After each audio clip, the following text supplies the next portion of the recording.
بسم الله الرحمن الرحيم. لكن ادخل في عمقهم, rentre dans leur profondeur. وعرف ماذا يعنون بهذا, et connais quel est leur objectif de la ilaha illallah Muhammad Rasulullah.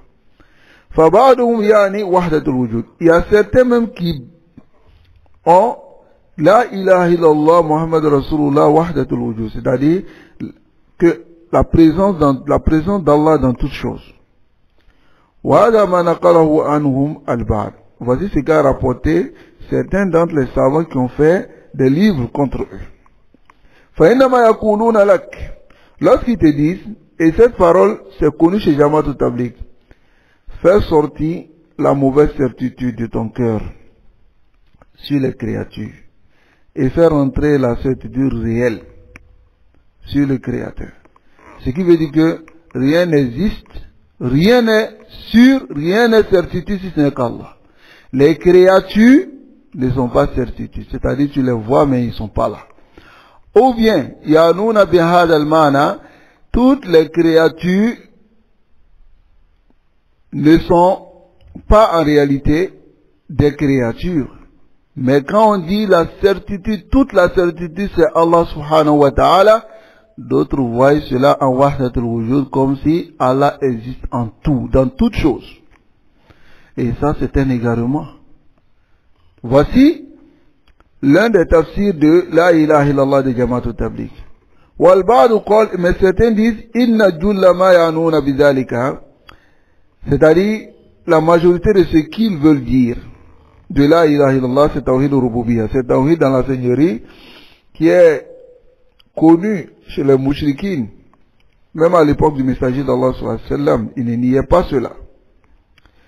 Donc, ils veulent dire par la ilaha illallah, comme certains, tawhid al-rububiyyah, ay annahum la yarfa'una rasan bi tawhid al-uluhiyyah, c'est-à-dire ceux-là, ils ne lèvent pas la tête avec tawhid al-uluhiyyah, le tawhid dans l'adoration, alladhi bu'isa an-nabi sallallahu alayhi wa sallam wa baqiyat al-anbiya bi, le tawhid avec laquelle ou avec lequel, comme c'est le tawhid, le messager d'Allah sallallahu alayhi wa sallam a été envoyé et le reste des messagers. لذلك تجد فيهم الشرك وعبادة القبور على قدم وساق. C'est pour cela que tu trouveras chez Jamaat al-Tabligh le shirk. لا يبالون بذلك, ils font le shirk. Et aussi l'adoration des tombes. لأن جماعة التبليغ يبايعون على 4 طرق الصوفية. Car Jamaat al-Tabligh ils font la bay'a, le serment d'allégeance avec 4 groupes soufis. وطرق الصوفية هذا يقوم دينها على أمرين. Et ces voies soufis, leurs religions sont basées sur 2 choses. وهذان الأمران, ces 2 choses, هما اللذان يقوم عليهما دين جماعة التبليغ أيضا. Ces 2 choses-là, ce sont ces 2 choses sur lesquelles se base la religion de Jamaat al-Tabligh aussi. Ces 2 choses, c'est quoi? Ashirk ou al-bida. Le shirk et les innovations. Voilà ce sur quoi Jamaat al-Tabligh se base. Alors tu verras certaines personnes qui ne connaissent pas en réalité Jamaat al-Tabligh. Quand tu dis cette parole, tu dis non, akhi, on n'a pas vu cela sur eux. Hein? C'est des gens, ils ont l'apparence de la sunna, ainsi de suite. Hakikatan, ceux qui disent cela, ils ne connaissent pas Jamaat al-Tabligh. Regardez dans leurs livres ce qu'ils disent. Hein? Allez-y aussi voir ce qu'ils font dans leur base, dans leurs sources, qu'ils appellent Nizamuddin et autres. Vous verrez la réalité des Jamaat al-Tabligh. Naam. Donc, c'est très important de comprendre cela. Jamaat al-Tabligh, ils ont 2 choses de base. Le shirk et puis la bid'a. فجماعة التبليغ أنشئت أساسا من قبل محمد إلياس. جماعة التبليغ a été fondée à la base à travers Mohamed Ilyas. Et Mohamed Ilyas ce Mohamed Ilyas كان دينه دينا جديدا. Sa religion qu'il a envoyée est une nouvelle religion.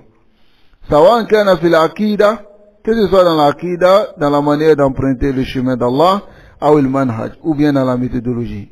كل ذلك عنده جديد. Il a envoyé de nouvelles choses. فهو على طريقة من طرق الصوفية. Il est sur une voie parmi les voies de la soufia التي تقوم على عبادة القبور et qui est dressée sur l'adoration des tombes. وفي الأسماء والصفات, et dans les asma wa sifat, dans la croyance des noms et des attributs d'Allah, ils sont les Maturidi. Jamaat al-Tabligh est Maturidi. Al-Aqidat Muhammad, Abi Muhammad al-Maturidi. Alors que les Maturidi, ce sont les Murjia. Ce sont les Murjia dans la foi. Ce sont les Murjia, c'est les gens qui trouvent que la foi, c'est intact. Naam. Taïb. Wa amma tariqatuhu fi at-tabligh. Quant à la voix de Mohamed Ilyas dans la transmission wa da'wa et dans la prédication,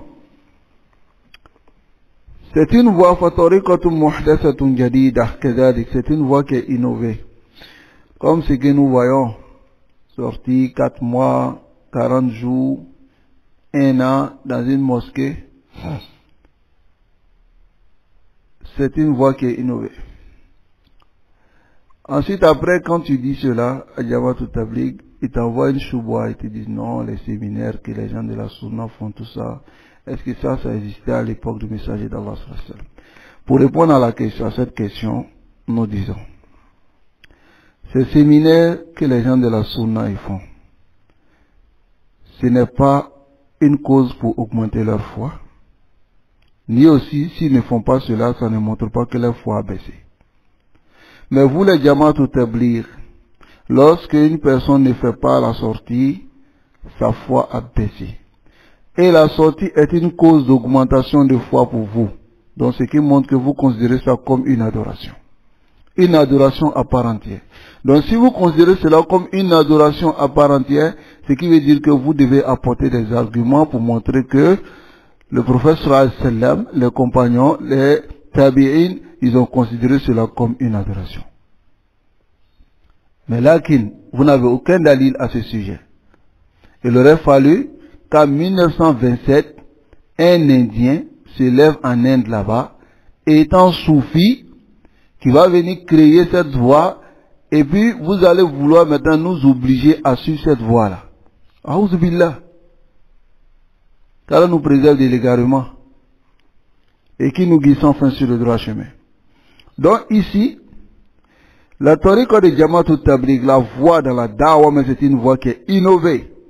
Ahdathaha huwa, et c'est Mohamed Ilyas qui l'a inventé. Wa yazumu annaha, et il prétend que c'est ilham, c'est une inspiration venant d'Allah. Et cela se trouve même dans leur kutub. Les gens de la Sunna, nous on ment pas sur eux. Mohamed Ilyas, il prétend que c'est une inspiration. Yani yaj'al nafsahu kan nabi, c'est-à-dire il se met à la place du prophète. Fayatalaqqa al-ahkam al-shar'iyya, il prend les jugements de la sharia ou bien certains jugements directement d'Allah. Wa yatihi ilhamun biha, et qui reçoit une inspiration. Naam, il reçoit une inspiration. Jamaat al-Tabligh, ils sont comme ça. Man asharahum, celui qui reste avec eux, il voit cela. Même le plus ignorant de Jamaat al-Tabligh, de la secte de Jamaat al-Tabligh, souvent quand la personne ne connaît rien, on lui dit lève-toi, faut parler. Après il dit non, je connais pas, il dit Allah va t'inspirer. Et même ils disent que Allah va t'inspirer. Hein? Cela contredit la parole du prophète sallallahu alayhi wa sallam, innamal ilm bita'allum. La science, c'est par l'apprentissage. On ne peut pas connaître sans l'apprentissage. Mais si eux ils prétendent que une personne ignorante peut parler dans le dîn d'Allah parce qu'on n'a pas besoin de science pour parler, mais c'est Allah subhanahu wa ta'ala qui inspire celui qui parle. Donc si le chef il dit qu'il a reçu une inspiration, est-ce que vous pouvez dire que c'est faux? Qui peut dire que c'est faux? Hein? Jamaat al-Tabligh hum ala hada, ils sont sur cela. Quant à dans le fiqh, si tu vois dans les vers usul, ils disent nous on rentre pas dans les ikhtilaf de madahib al-arba, mais en réalité ce sont les ahnaf. Ce sont les ahnaf muta'assibuna jiddan, et ils sont fanatiques derrière le mazhab de Abu Hanifa. Yani iza ja'atuhum nusus sharia, si les textes viennent Yatahkamuna ila Abi Hanifa. Ils vont d'abord voir vers Abu Hanifa. Là, il est Nabi, pas vers le prophète sallallahu alayhi wa sallam, ou la charia, pas vers la législation. Voilà c'est sur quoi se base la religion des Jamaat al-Tabligh. وإنما يخرج التبليغي لدعوة فإنه يدعو إلى حزبه. Lorsque le tabligh sort pour la da'wah, il appelle vers son groupe. Il n'appelle pas vers Allah. Voilà pourquoi il va trouver une personne dans la mosquée en train d'adorer Allah subhanahu wa ta'ala. Il dit, pour que ta foi augmente, pour que tu aies le bonheur dans la dunya et dans l'au-delà, hein? Venez écouter la parole de telle personne. Et celui qui va s'élever maintenant, il va raconter ce qu'il a envie de raconter parmi les mensonges, parce que c'est des grands menteurs. Parmi les mensonges, et maintenant, en fin de compte, maintenant, il vient dire qui est prêt pour faire sortir. C'est-à-dire, il a dit tout ça pour dire aux gens, venez, on va aller en sortir pour aller défendre notre Jama'a. Donc, le chef qui dit ici qu'ils appellent à leur groupe, et c'est une réalité. Jamaat al-Tabligh, ils appellent à leur groupe, et c'est une réalité.